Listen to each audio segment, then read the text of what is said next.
Welcome to the Coach's Corner Show. I'm your host, Coach Tripp. Thanks for watching, everybody. We got a super special guest today, former college football coach, Coach Bradford. Coach Bradford, thanks for being on the show today. Thank you, Paul. I'm looking forward to this. Oh, my gosh, Coach. Here on Coach's Corner, folks, we try to inspire and educate the mind to think, the heart to feel, and the body to act. That's right. We're going to have a blast. It might be a long podcast, folks, so buckle up and strap in. This is going to be a blast. Coach, I believe the apple doesn't fall far from the tree. So tell me a little bit about mom and dad and growing up in Layton, Alabama. For those that don't know, that's up north, Alabama, not too far from Town Creek and That's Ozzie Newsome and the Good family. Oh, my gosh. There's something in the water up there, Coach. It is. Let me start out by correcting you. It's Layton. Layton, Alabama. We're known for Percy Sledge. Yep. Percy Sledge lived there in Layton. And, of course, Ozzie Newsome, Leon Douglas, that played basketball there at Alabama. Thad Flanagan, outstanding wide receiver. Phil Gargis played quarterback at Auburn. But,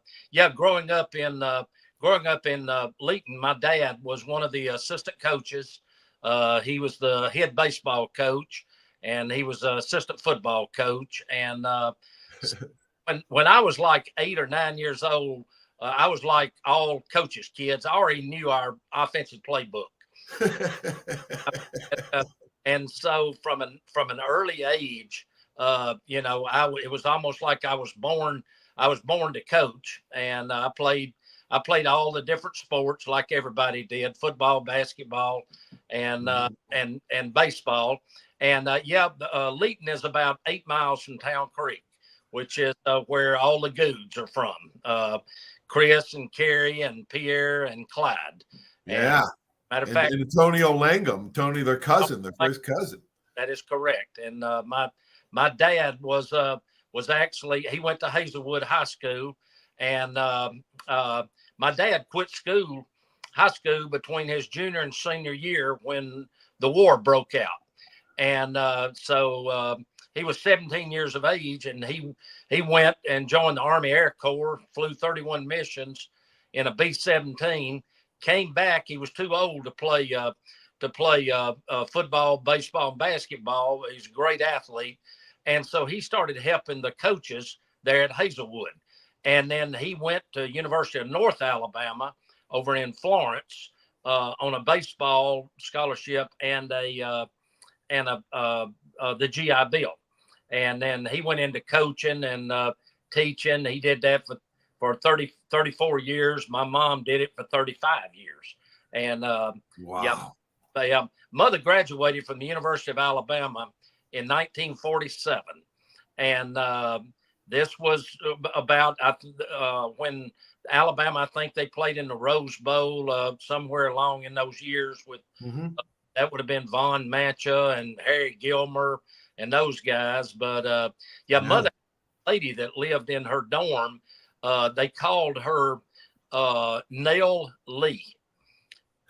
Her real name was Harper Lee, which she wrote the book to Talking Birds. So mother and daddy both were educators, and like you said, the apple didn't fall far from the tree there. Oh my gosh, I guess that's how you got your love and passion for coaching. Your father, I did too. My dad at 17 years old also went into World War II at 17. So we have a lot in common there. My gosh, you got your degree at Alabama. You're a 5-year letterman in basketball. Did you play on the varsity as an 8th grader? It was actually in baseball. I was in baseball. You played on the varsity as an 8th grader. In the 8th grade, and only person to ever let her 5 years. Started in the 8th grade, and of course, being the smallest on the team, I played second base, where you put the guy with the weakest arm. And I had a couple of tryouts with the Cincinnati Reds, and went and signed a baseball and a basketball and baseball scholarship at Athens College. And I played there, and I was had the bright idea I was going to be a doctor. And so I did. And I transferred to Alabama, gave up my scholarship, and Trip, I ended up spending too much time at Foster Auditorium. Oh my gosh, Coach! Who gave you your break? Who gave you your break in coaching? I know. Let's talk about high school coaching first. Yep. Because you coached a lot of my teammates, Wes Neighbors, yep. the great Wes Neighbors center, All-American along with his dad, All-American center, Scott McCrae, Steve Booker, Hoss Johnson, all those guys I played with. And you coached all those in high school at, yep. at Huntsville High School? What high school was it? Huntsville High and Butler. Steve Booker was at Butler. And when I was at Butler in 1979, John Childress was the head coach, and he encouraged me to try to get a head coaching job. And I took the job at Tanner High School at 28 years of age. Trip, I went there, going to change everything. First meeting, we had 21 players. And Coach, you did something right. You went 19-2 in 2 seasons there. We did that. We had some hungry kids, and we literally dressed out a manager so we'd have enough to score. And first rule was you can't get hurt. It was just right. You can't get hurt. But they had won 5 ball games in the previous 2 years, and we went in there, and it was a bunch of hungry kids. We went 19-2 and made the playoffs both years. And then I went and got the job at Muscle Shoals High School, and I was there.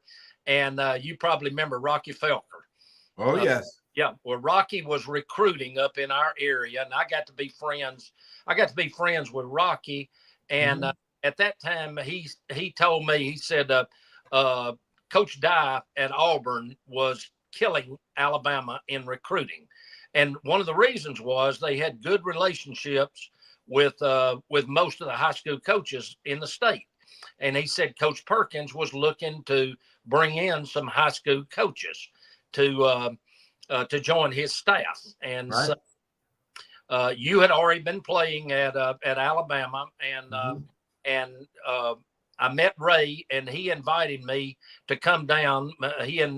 Invited me and my wife and I to come down and interview, and we did. And we went over to his house, and Ray took a chance on me when nobody else did, and he offered me to be the director of Bryant Hall Athletic Dorm. And of course, I think you were married. Right. Yep. I was the only married player in '84. Yeah, my senior year, I had moved out by then. But you took over for the great Jack Rutledge. Tell some Bryant Hall stories, Coach. Oh golly, I took over, and it was almost like Animal House when the dorm had just fallen into disarray. And when Ray hired me, he said, I want it quiet and I want it clean, and they better be in on curfew. And then he leaned over, he said, and if you can't do that, I'll fire you and find somebody. Welcome to big time college football, man. Holy cow. And it was I was there with Cornelius Bennett, Mike Shula, Neighbors, Hoss Johnson. Oh my gosh. Yeah, all those guys. Yeah, absolutely. John, Cornelius Bennett just came to our banquet here in Pensacola last week. I had him on the show last week. I was telling my wife, I said, this is such an honor for me to even be in the same studio with where Sylvester Croom and Cornelius Bennett and Ozzie Newton. I mean, I watch all your podcasts, and it's just it's amazing to me. And thanks, Coach. That's what we got to tell stories about these men, because these men were unbelievable. The staff that Coach Bryant put together, and I think emblematic of his stature, because he always said he was only a giant because he was standing on the shoulders of other men. And he, let's talk about him. The great Ken Donahue, defensive coordinator. Lewis Campbell, my DB coach, who I didn't always see eye to eye, but he made me not only a great player, but he was better than my pro coaches. Lewis, a good one. He had been, and he recruited at one time. He was recruiting North Alabama, so I would see him from time to time. Would you? One thing about Ken Donahue, he never missed a meal at Bryan Hall, and that's because he burned like 5,000 calories a day. He was 60 years old, and he was out there doing sprints with his D linemen. It was amazing, and he. I made the mistake one time. Trip. I rode down to the beach with Coach Donahue, and he did not want to go at all. But Coach Perkins made him go. It was an alumni get together. Trip, when he was driving, this is the honest truth, he had a clipboard holding it with his left thumb on the steering wheel, and he was doing X's and O's while he was driving. Right there, he got down to Destin for the coach get together and all that, and he had a 16 millimeter projector with him, and he didn't even come out of the room. He wanted to sit there and watch film and all. And finally, Perkins said, "Keno, if you want to go home, if you want to get back to Tuscaloosa, go ahead." Trip, 5 minutes to be in that car and throwing gravel. He couldn't wait to get back to Tuscaloosa and start breaking down. Oh my God! He picked me up at the airport in Birmingham in the summer of 1980, which still has record highs to this day. Yep. And I thought I got off the plane and I was 8 miles from the sun. And then Coach Donahue, he didn't say 5 words to me the whole trip back. And I'm like, oh my God, what planet have I just landed on? Mike Dubo, Sylvester Kroom, Rocky Felker, you mentioned, Dave Rader, George Henshaw, Jim Fuller, great offensive line coach with Joe Kynes, Al Miller, Kent Johnston. Oh my God. Oh. Coach, those are Hall of Fame people. Especially our strength coach. I was really lucky to have 2 great strength coaches in Al Miller and Ken Johnston. I would have never played without those men. They were, I can remember over in the Coliseum when it had that big sign that said it's Miller time. And it wasn't time to drink beer and have a good time either. God, I guarantee you. And then, of course, the stories about the lower gym and all, I mean, they're just they're legendary. And then, of course, when they would after all the workouts, then they'd come back to the dorm, and I had to be the referee and their uncle and their bigger brother. Coach, you have to break up fights and all sorts of crazy stuff. I had to do a couple of those, but I can say this with a lot of pride. Those years that we had Bryan Hall, nobody got arrested because they in on curfew. I mean, called me Deputy Dog, and a lot of them, Coach. And then I was running in. I think it was Bill Condon. I saw him down in Mobile, and they laughing one time. They said, "Coach, if it hadn't been for you, no telling how many times so many of us would have ended up in jail." Yeah. You saved a lot of kids' lives, Coach. They knew that they had to be in at curfew, and I'd check curfew and then go sit out in my car. How built in a horseshoe. Well, there's a certain place you could sit out there, and you both doors. They learn in a hurry not to try to slip out. And Coach, that's not an easy job, because you got to stay up till midnight every single night, and you got to be up early. You got to be up early when the first one gets up, and you got to be up late when the last one comes in the door and goes to bed. That's a difficult job. You get a break, but then Coach Curry comes in and fires everybody, and you're 35 years old with 2 kids, no job, no. I mean, talk about the adversity and the break that you got after that. Well, I had been there running Bryan Hall for 2 years, and then Steve Hale was the recruiting coordinator, and Steve was a good friend of mine. We lost him a few years ago. He was ended up being the director of the Senior Bowl, and Steve decided to go. He wanted to stay on the field coaching, so he went to Southern Miss, and when he did, Ray made me the recruiting coordinator, and I did that. When I was at the director of Bryan Hall, I made $20,000 a year.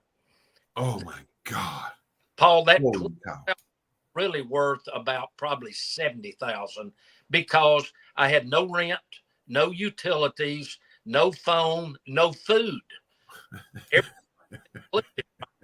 And got a new dealer car every 4 months. Then when he named me the recruiting coordinator, I got a big raise. He moved me up to $28,000. And when he moved me to $28,000, I took about a $50,000 pay cut because I had to go get a house, had utility. But I was there with as the recruiting coordinator in '86, and then we ended up beating. Well, let me go back. See, I was running Bryan Hall in '84, which I guess that was probably around your senior year, wasn't it? Right. Okay. The first year we had a losing season. Ended up, we were going, ended up going 5-6. Right. Beat Auburn. Beat Auburn, yeah, Bo Jackson. Yep. And we then you can imagine the anxiety and tension at the dorm when we're about to have the first losing season since Coach Bryant came there in '58. And but yeah, I was there. Then when Ray decided we had just beat Washington in the Sun Bowl, and less than a week later we all got fired. We finished number 8 in the country. Bill Curry came in as the head coach. Steve Sloan was the athletic director, and I was 35 years old, married with 2 kids. Just got fired. We didn't even have a contract, and so I had no job. I didn't even have a car. We had to turn our car in. Wow. And so, I went to Gary White, who was in charge of the dealer cars. And I told him, I said, Gary, I got to turn my car in. I said, I've got a bicycle and it's got a flat on it. And so I'm trying to go find a job somewhere. Holy cow, Coach. And so Clem Griska and Dude Hennessy, some of what I call the old heads, Jack Rutledge, those guys had been with Coach Bryant. They were friends with Howard Schnellenberger, because Howard had been the offensive coordinator from '61 through '65 there with Coach. All those guys, yeah. And so I said, I asked them about Howard he had been at Louisville for 2 years. So I contacted him, and he, how he would talk. Yeah, I'd love to have you come on up. And so I went up there, and he was smoking his pipe and all that. And so I always tell the story. Some people say Louisville and some say Louisville. And we were driving up, and I thought, well, I want to make a good impression on Howard. I want to make sure I say this the correct way. So we stopped at a hamburger joint, and I go in, and I'm thinking, okay, I want to make sure that I say this the right way. So I go up to the counter, and I asked the girl, I said, all right, I want you to tell me where I am. Say it real slow. She leaned over, she said, Burger King.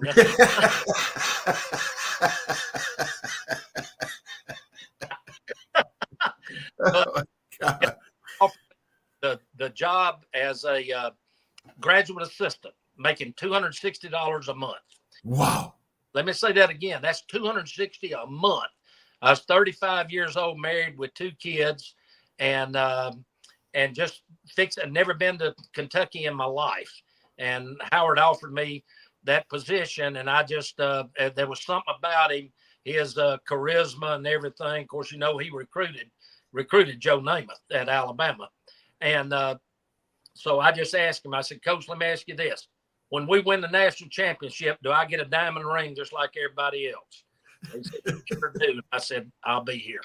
And folks, we're talking with Coach Bradford. That's right. He was actually named one of the best recruiting coordinators in the country, and had a long career. And Coach Schnellenberger, of course, was a coach for Coach Bryan and played. Let's tell that story, because a lot of people don't realize it and read books like we do, Coach, about Bama history. But tell about the story of Schnellenberger going up and corralling Joe Namath in Pennsylvania. He was Coach Bryant had gotten word that there was this great athlete up in Beaver Falls, Pennsylvania, named Joe Namath.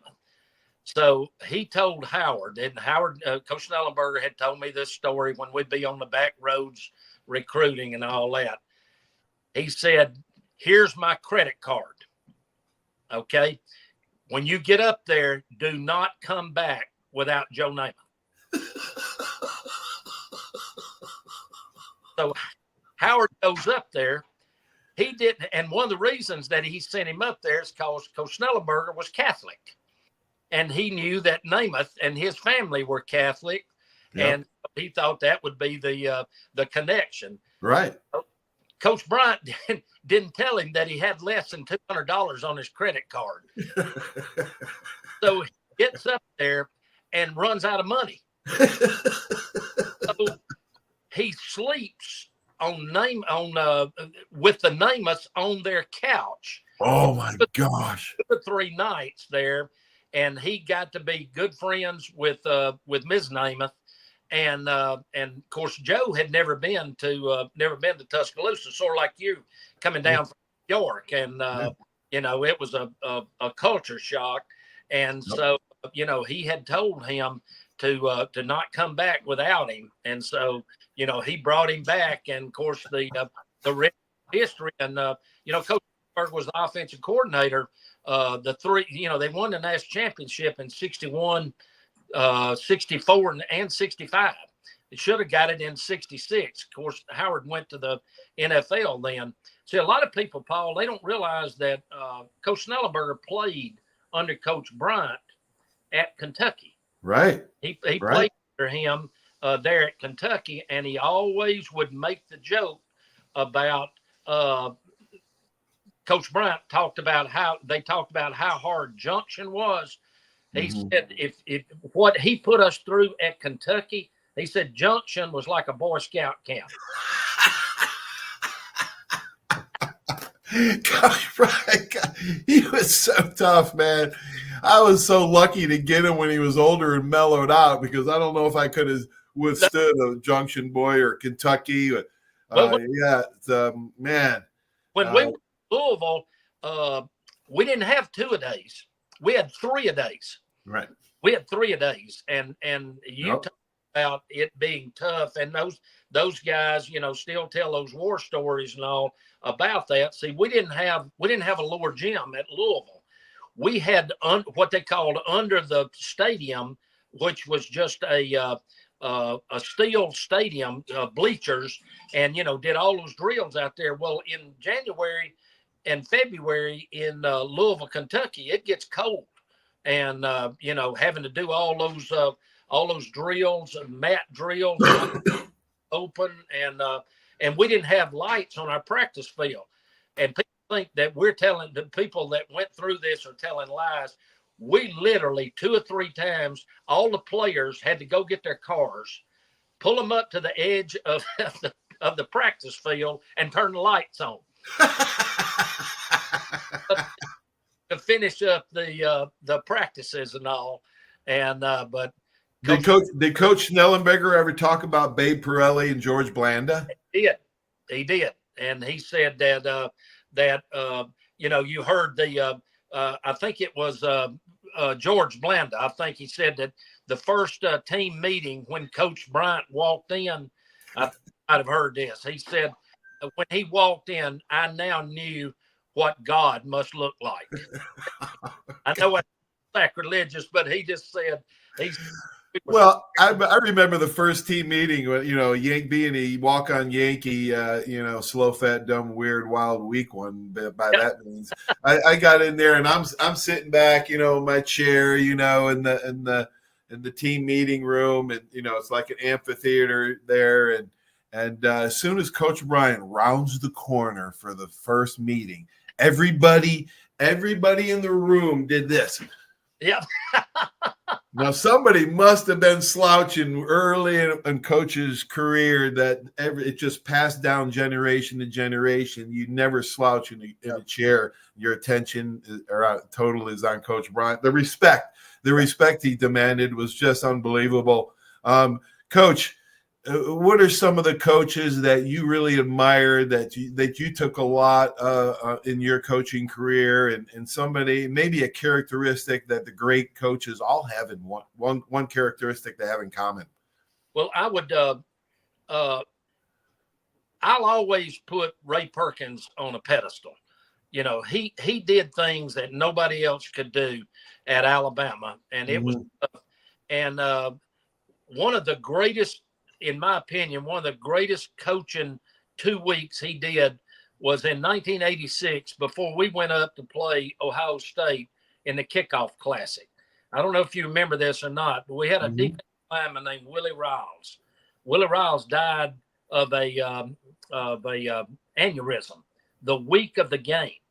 And so we had to go up to play Ohio State, and Ray managed to keep the team together. And he basically told the NCAA what they could do with their rules, because we flew out of Birmingham. Well, technically, the way you're supposed to do it, you're supposed to come back from where you left from. Well, Willie Riles' funeral was over in Columbus, Georgia, Phoenix City. So Ray said, "No, we're going to fly back over there and then catch the bus back to Tuscaloosa." But Ray took a chance on me when nobody else would.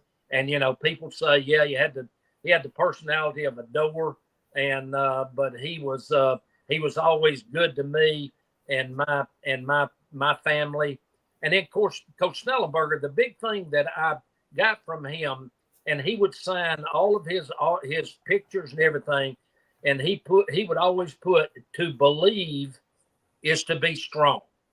To believe is to be strong." And when he went to the University of Louisville, and that was when you had 95 guys on scholarship, Howard said a number of times there weren't but like 5 that should have been at the Division I level. And so we started changing the attitude about the University of Louisville and coming to Louisville, and so we recruited more and more down in Florida. But yeah, Howard. That would be 2 of them. Of course, it's always impossible to not talk about your high school coaches. I played under Coach C.T. Manley, who's in every kind of Hall of Fame there is. Played basketball. Oh, wow. Yeah, under Jerry Daly, who ended up coming to Alabama as the freshman basketball coach. And of course, my dad. I was around him all those years, and wow, you were around some great coaches, Coach. Really lucky. I was lucky too. I had Tommy Wilcox on the show, and him and I were both lucky to have great Hall of Fame high school coaches. Well, I think you have George O'Leary? George O'Leary was my high school coach for 3 years. Yeah. So blessed, right? How lucky are we? And it's you don't realize it, and a lot of times you don't appreciate it at the time. Right. Right. It's years later, and then it's you don't want to. Too many of them pass on without. I wish I'd taken time to tell that coach what he meant to me. Yes, absolutely. Or that teacher, matter of fact, I'm getting ready to do a keynote address to all the Adopt a School program over in Tuscaloosa. And one of the points of emphasis has to do with making sure that you let those teachers know. And, I believe a lot in acronyms.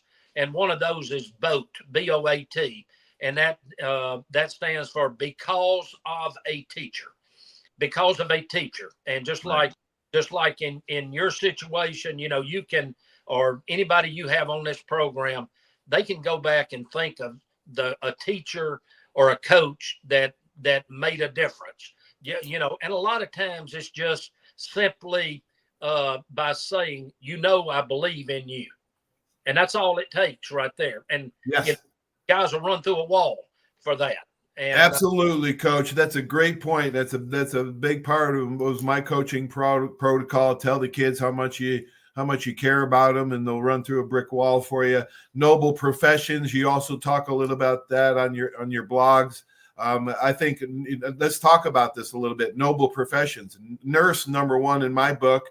Teacher, 2. Soldier, coach, police officer, preacher. Billy Graham always said coach will positively influence more kids in 1 year than most people will in a lifetime.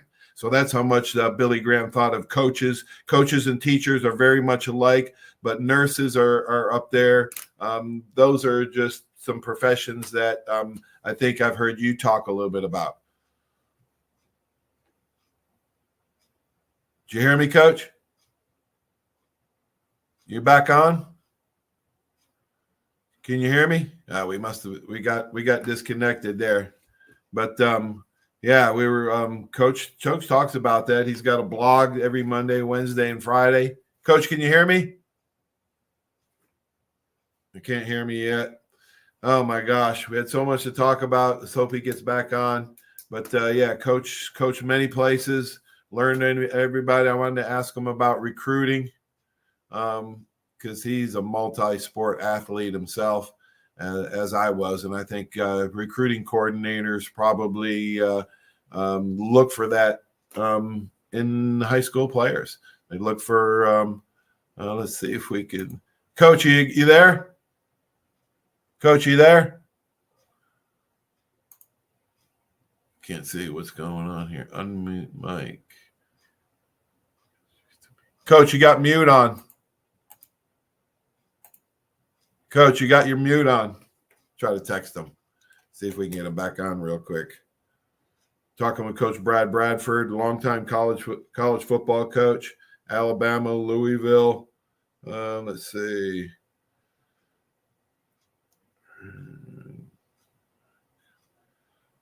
All right, let's see if he gets that message. See if we got Coach, you there? I think he's got his mic muted. Man, well, we got in a good half hour, Coach. Maybe we'll do part 2. We'll run this on Saturday, and we'll try to get Coach back for part 2 because there's so much more to talk about. But anyway, we'll try later. Thanks for watching this show, everybody. Stay tuned for these messages. Okay, without these sponsors, this just wouldn't be possible. And if you like the podcast, be sure to like it, share, follow, and check it out on YouTube. Search Paul Tripoli Coach's Corner. We'll try to get Coach back for round 2 next time. Thanks for watching, everybody. Have a great sports weekend. So long.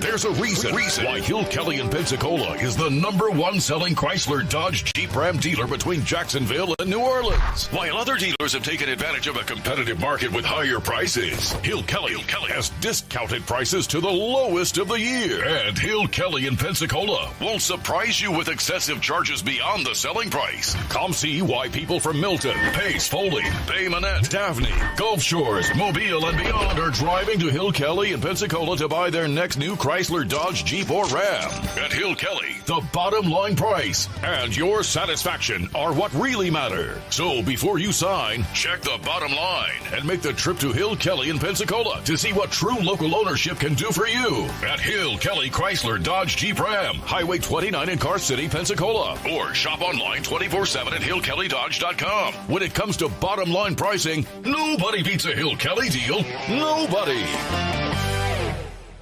Drive a little to save a lot on 170 Buicks and GMCs at Step 1 Buick GMC. Get savings up to $4,000 on new Buick Encores, $9,450 on new Buick Envisions, $7,000 on new GMC Yukon XLs, or up to $15,345 off on new Sierras. Only at Step 1 Buick GMC, Pensacola. Plus tax, tag, title, license, dealer processing fee expires 7/31/24 on select new 24 in-stock models. Discount off MSRP includes all incentives.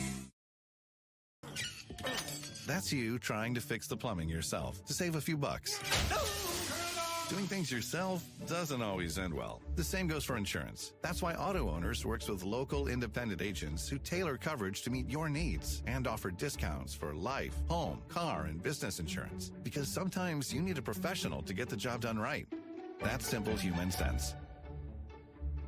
Drive a little to save a lot on 170 Buicks and GMCs at Step 1 Buick GMC. Get savings up to $4,000 on new Buick Encores, $9,450 on new Buick Envisions, $7,000 on new GMC Yukon XLs, or up to $15,345 off on new Sierras. Only at Step 1 Buick GMC, Pensacola. Plus tax, tag, title. Are you riding around in a filthy vehicle? Dirty car no more. Visit Ronnie's Car Wash today to get it shining in no time. They have 3 convenient locations with another coming soon. The unlimited monthly wash packages start as low as $14.95 per month with free vacuums, multi-purpose spray and towels. Visit them in Gulf Breeze, Navarre, Fort Walton, and soon Crestview. Don't wait, wash today. Be sure to see Ronnie's Car Wash on Facebook to see the latest specials and discounts. You'll be riding and shining in no time. Hey, Bill, some game, huh? I haven't really noticed, Paul. What? The biggest game of the year? I've been looking over my insurance. Talk about problems I'm trying to figure out. Well, do what I did. Call the Seiler Agency. They showed me what I needed and what I didn't. They even saved me money. Now, instead of worrying about my insurance, I can worry about the big game. Contact the Seiler Agency at 476-7443 for all of your insurance needs. Your independent agent for home, auto, boat, RV, commercial, general liability, life, and sound investment strategies. Call 476-7443 today. Barnes Heating and Air is a proud sponsor of Alabama football, serving the entire Pensacola community for over 50 years. Barnes Heating and Air is passionate about providing customers with world-class air conditioning and heating repairs, sales, and installation. Barnes Heating and Air is family-owned, insured, and committed to quality. For a free estimate, call 478-0141. Barnes Heating and Air is #1 in customer service with service calls 7 days a week. Call Barnes Heating and Air 478-0141 and roll Tide.